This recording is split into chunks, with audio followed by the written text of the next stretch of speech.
This is my 20 centimeter recording, so it's approximately, we just rounded up to 8 inches. This is actually around 9 inches. Can't go wrong going a little over. Next, 40 centimeters. It's about 15.75. It's 15 3/4 inches. Almost spot on.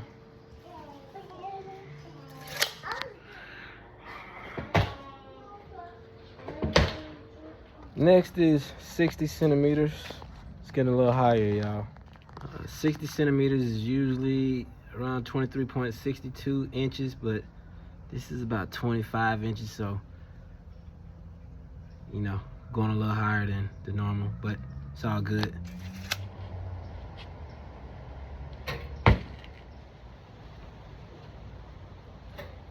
Last and final jump, 80 centimeters, which is approximately 31.5 inches. I'm jumping off of furniture, y'all. Not quite 31.5, but we right there, 31 inches.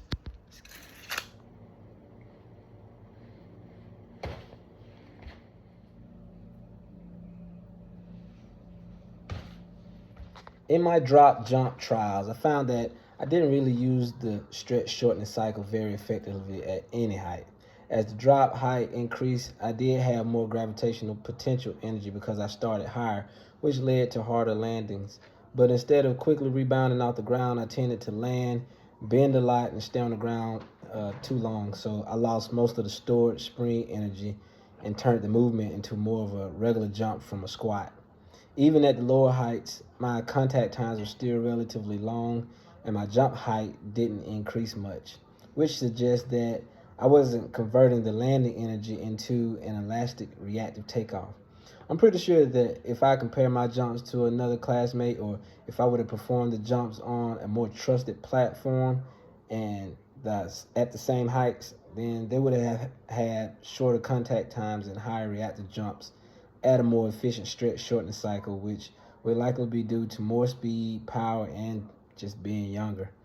Overall, the drop jump task highlighted that simply having more energy from a higher drop isn't enough. How well you use the stretch shortening cycle matters, and in my case, that spring mechanism was fairly limited across all heights. And about the stretch shortening cycle, at the lowest levels of 20 and 40 centimeters, my stretch shortening cycle was little to none.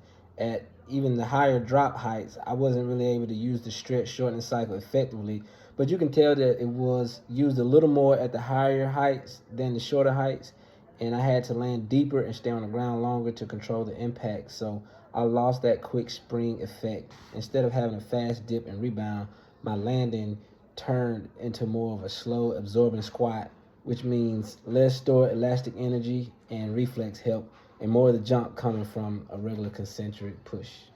Thank you.